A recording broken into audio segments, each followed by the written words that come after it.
Hey, what's up, YouTube guys, and girls, and fam, and viewers, and all that good stuff. Today wasn't as productive as I would have liked. God has a plan for everything, and everything happens for a reason.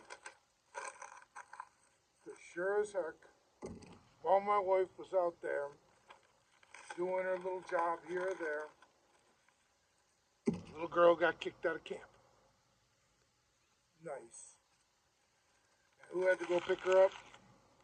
Me.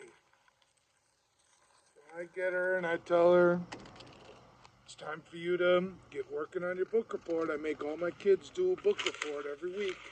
And she's been slacking on her book report.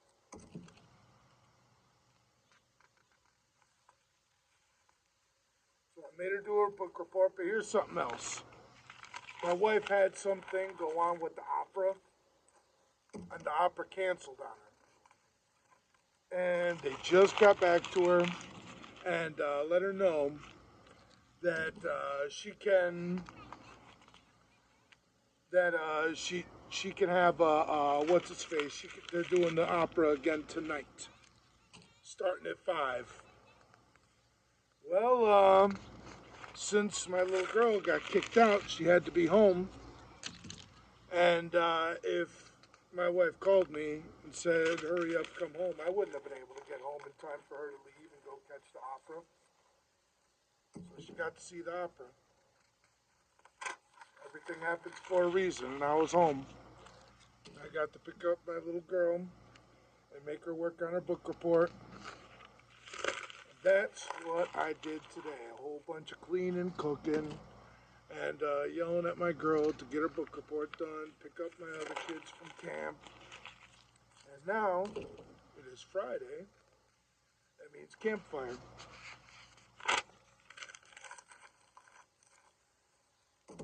Now you may ask me, what is this I'm ripping apart? I will tell you what it is right now. It is a code book that is out of date.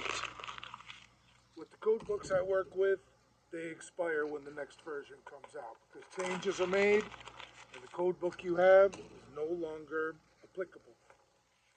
No one uses it, no one recognizes it. It now becomes kindling. Kindling.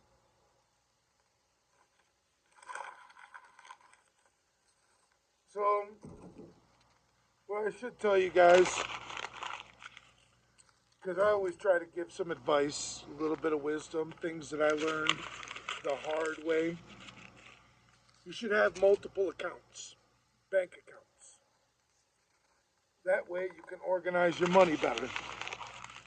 You take your direct deposit money, put it into your main account, and then you take the money that you planned paying bills with, put it in another account. That's the account that you're going to have the bills automatically taken out of.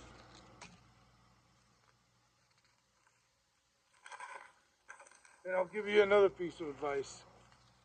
People like these banks like Chase and Bank of America and all these other huge banks, you could stick with them, you could leave.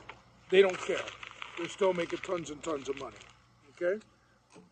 So what happens is the smaller banks, your local bank that you never heard of before, they probably have better returns on your savings account. So when you give your money to them, they actually care. It's not easy to steal someone's identity with them. They're going to deny purchases. They're going to give you phone calls. They know who you are. They want to build a relationship with you. And on top of that, when you put your money into the savings with them, they give you better interest returns.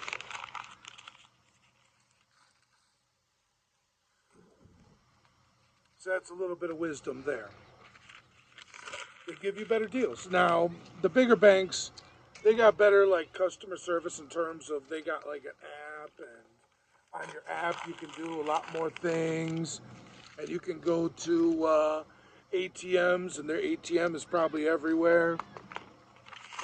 When I was in New York, I used to bank through Chase. Oh man, if I just went anywhere, the ATM was probably a Chase ATM.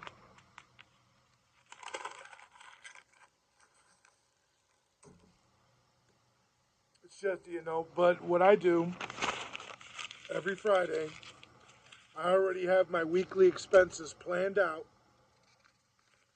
I already know what I'm going to be spending. I spend $40 a day on gas.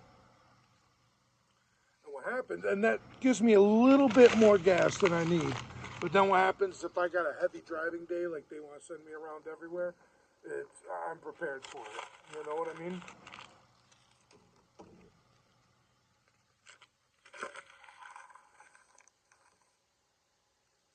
So since it's $40 a day in gas, she pulls out the $200, slaps it in my hand, cash, and I'm already planned out. I don't need to go to the bank anymore. I don't need to play with ATMs. I don't need to do emergency purchases. I mean, emergencies come up, but it's just not something that I need to worry about often.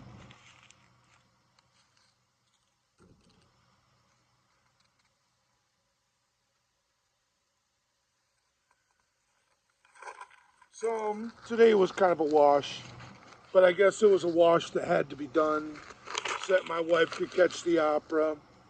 I didn't get as much studying as I wanted. I didn't get as much work on the trench as I wanted. And when I say not as much as I wanted, I mean I pretty much got nothing done on that. But I killed a few wasps today, making me super dad. You always got to be super dad sometimes.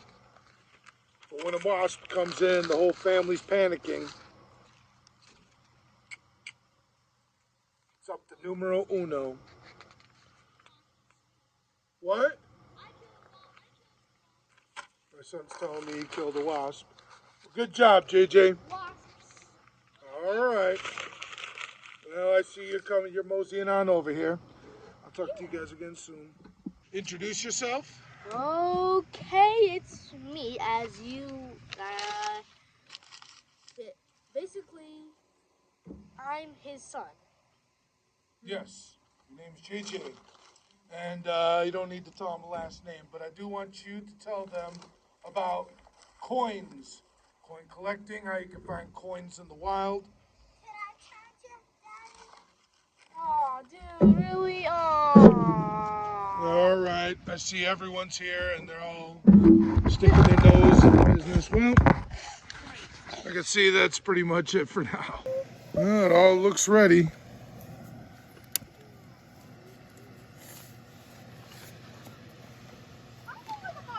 And watch.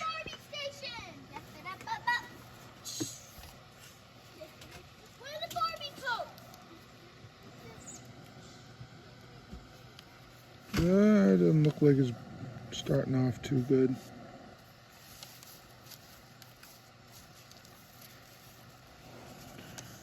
Might have to. Oh, heck.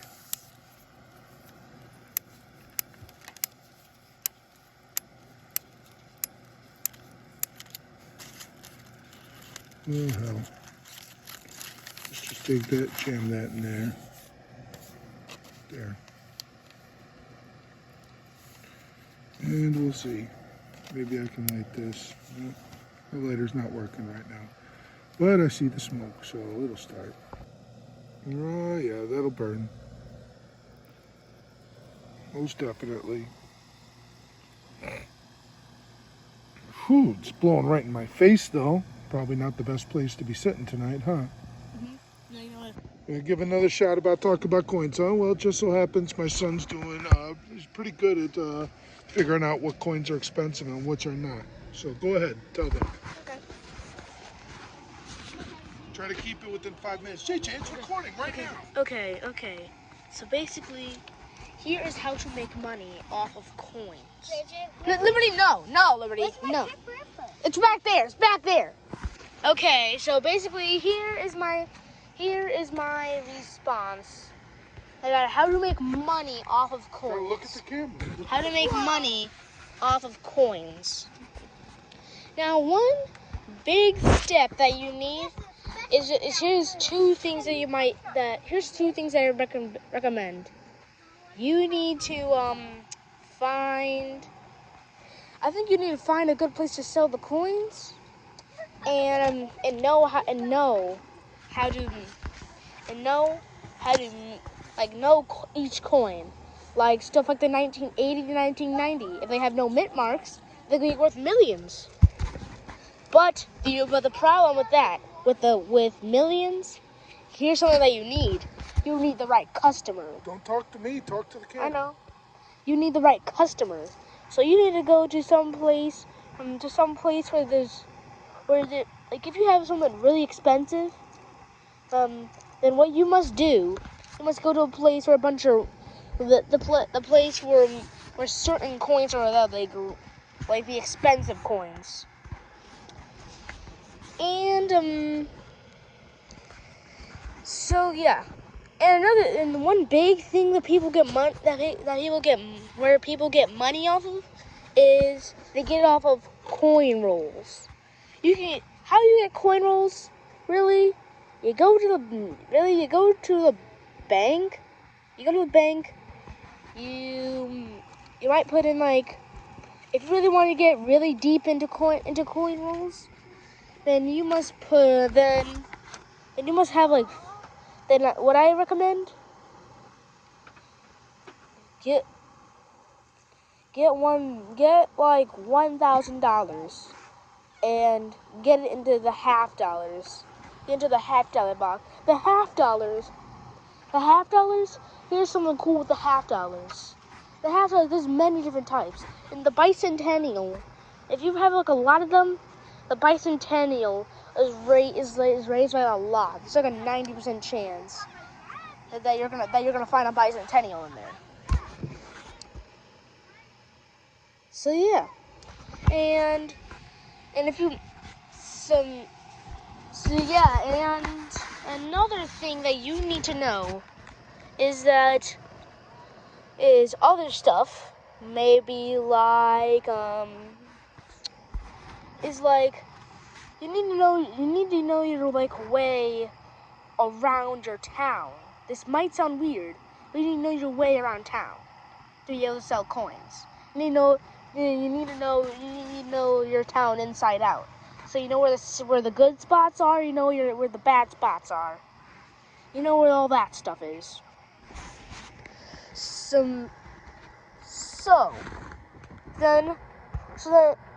really, here's something here's my chart. I'm going to tell you on how you know each coin. If you find like this, think of this. Now if you find a regular and the smooth, if anything's worn out, if it's worn out and you can't see the date and you don't really know that much, if you see and let's start out with the pennies.